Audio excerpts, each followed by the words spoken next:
Évangile de Jésus-Christ selon saint Marc. En ce temps-là, Jacques et Jean, les fils de Zébédée, s'approchent de Jésus et lui disent « Maître, ce que nous allons te demander, nous voudrions que tu le fasses pour nous. » Il leur dit « Que voulez-vous que je fasse pour vous ?» Ils lui répondirent « Donne-nous de siéger l'un à ta droite et l'autre à ta gauche, dans ta gloire. » Jésus leur dit « Vous ne savez pas ce que vous demandez. Pouvez-vous boire la coupe que je vais boire, être baptisés du baptême dans lequel je vais être plongé ?» Ils lui dirent « Nous le pouvons. » Jésus leur dit « La coupe que je vais boire, vous la boirez, et vous serez baptisés du baptême dans lequel je vais être plongé. Quant à siéger à ma droite ou à ma gauche, ce n'est pas à moi de l'accorder. Il y a ceux pour qui cela est préparé. » Les 10 autres qui avaient entendu se mirent à s'indigner contre Jacques et Jean.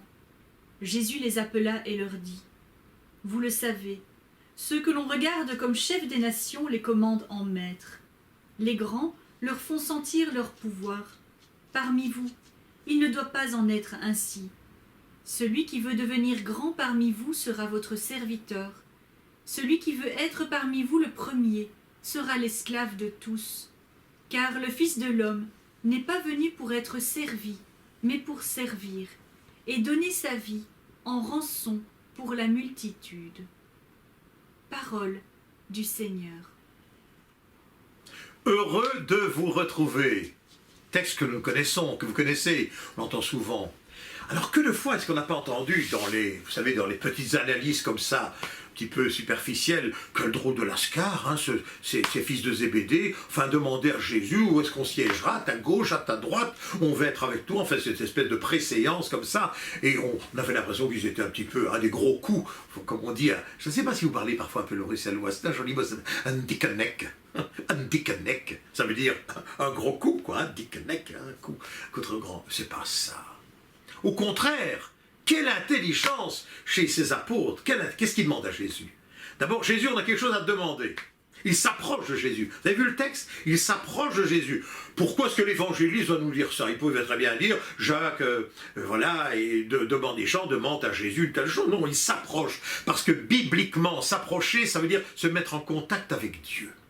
Important, vous voyez, un petit mot comme ça, un tout petit mot, c'est important de savoir. Et donc il s'approche de Dieu, comme on s'approche de la divinité, on va vers elle.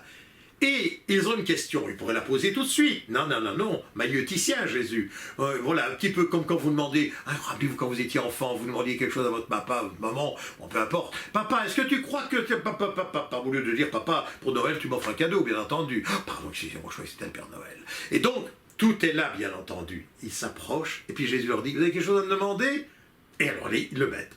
Eh bien, nous aimerions savoir si, lui, moi, nous pourrions un jour être avec toi dans la gloire.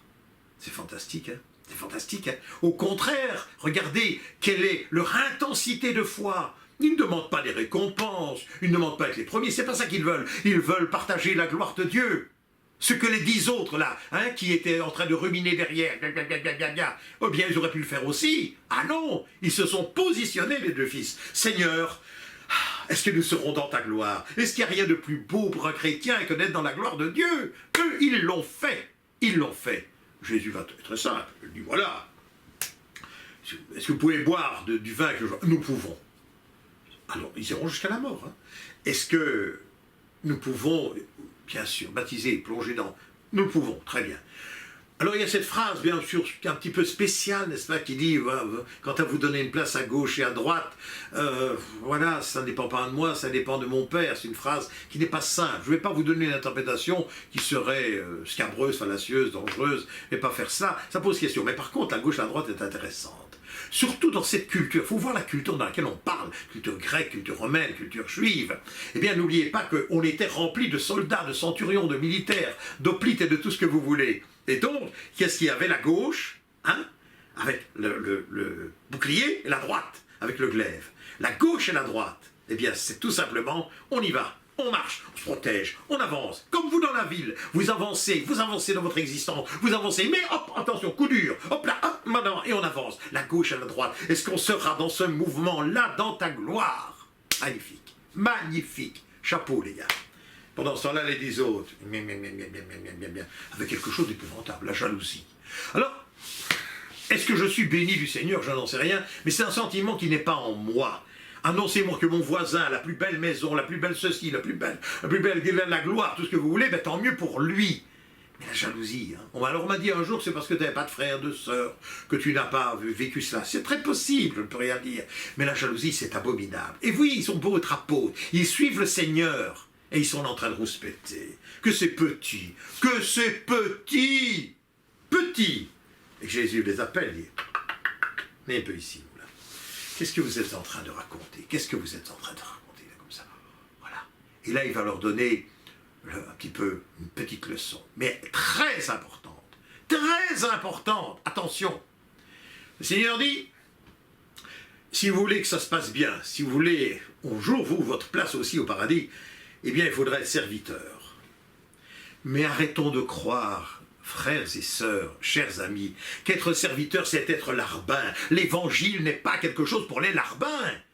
C'est ça la mauvaise conception. C'est comme ça que Marx en est arrivé à parler de opium du peuple. Ah oui, quand on a une religion qui dit aux gens, courbez la tête, soyez écrasés. Évidemment que c'est dangereux. C'est pas ça. Servir, c'est mettre à l'autre, offrir à l'autre, partager à l'autre, donner à l'autre les talents qu'il n'a pas, les mettre à son service. Tu n'as pas ce don, tu n'as pas ce talent, je l'ai, je partage, je te donne le mien. Voilà, c'est ça être au service. On ne sert pas les gens de quoi ils n'ont pas besoin. On les sert dans leurs besoins. Mais c'est pas toujours la matérialité. Arrêtons de croire que le service, c'est je vous sers du café. Ça n'a rien à voir. C'est se mettre au service de talent. Tu n'as pas le talent d'être orateur, tu n'as pas le talent de la générosité, tu n'as pas le talent, peu importe. Eh bien, l'autre, il partage. Et moi, il me manque des talents, et tu me les donnes, et je te les donne, et on se les donne. Et être au service, c'est ça. Qu'est-ce qu'elle serait belle, l'humanité, si chacun offrait à l'autre les talents qui lui manquent. Qu'est-ce qu'elle serait belle. Ah non, on ne veut pas ça. On veut autre chose. On veut être les premiers. Et là, le Seigneur est très, très subtil. Et attention, souvent, ça nous échappe, cette phrase. Attention, dit le Seigneur. Parce que si vous voulez être les premiers, vous serez l'esclave de tous. Et d'abord l'esclave de l'autre, là, du malin. Mais évidemment, celui qui est le premier, celui qui dirige, celui qui est le riche, celui qui écrase, celui qui est le meilleur, celui qui est vénéré par les hommes, mais il est d'abord esclave de lui-même. Esclave de son image, esclave de ce qu'il dit. Il va vivre dans la peur, peur de qu'on lui enlève sa gloire, peur qu'on lui enlève ses triomphes. Il a peur de tout cela, il est véritablement esclave. Et vous le savez très bien, on n'arrive pas au sommet si on n'a pas un peu magouillé, si on n'a pas écrasé les gens, si on ne sait pas pousser un petit peu du col, si on ne sait pas croire mieux que les autres. Eh bien ça, c'est les armes du mal. Tout simplement. Pour être premier sur la terre, pour être au sommet, eh bien voilà, c'est qu'on a pactisé. Et à ce moment-là, tu es quoi? Esclave. Esclave. Est-ce que nous voyons bien la différence essentielle? En Jésus, nous sommes serviteurs. Nous donnons, nous partageons, nous offrons nos dons. Avec le mal, nous sommes esclaves, c'est-à-dire pieds et poings liés. Et peut-être pieds et poings liés jusqu'à la fin de l'éternité. Terrible ça, c'est terrible ça. Et le Seigneur conclut en nous disant, prenez exemple, prenez exemple. Finalement, vous êtes d'une telle pauvreté, je suis le Fils de Dieu. Qu'est-ce que je viens faire? Je viens tout vous donner. Je vous donne l'essentiel. Et l'essentiel, c'est l'amour. Et je ne vous le donne pas comme ça. Je vous le donne en donnant ma vie. Donc Dieu arrive à mourir à lui-même pour que nous puissions recevoir cet amour. Chères sœurs, frères et sœurs, quand vous pensez que tant de gens le refusent, tant de gens refusent ce don extraordinaire qui transforme la vie et qui nous libère, parce que celui qui est serviteur des autres est un homme libre. Celui qui est serviteur de Dieu est un homme libre. Puisque tu es libre, puisque plus rien ne t'appartient, puisque tu donnes, puisque tu offres et qu'on t'offre, on est généreux, on partage. C'est la plus grande des richesses, n'est-ce pas? L'amour est la seule chose, disait Sœur Emmanuel, qui partagé grandit. Ça grandit l'amour. Eh bien, à ce moment-là, Jésus nous donne l'exemple. Je suis à votre service aujourd'hui. Et il va grandir comment? Dans la résurrection. Alors qu'attendons-nous? Demandons à Dieu, sincèrement, d'être dans sa gloire. Prenons et écoutons ce qu'il nous dit. Ne récriminons pas, ne jugeons pas, ne soyons pas jaloux, mais devenons serviteurs. Vous avez reçu les talents, donnez-les à profusion. Vous recevrez au centuple. Voilà ce que nous promet l'Évangile. Que la grâce de Jésus, notre Seigneur, soit sur chacune et chacun d'entre vous. À bientôt.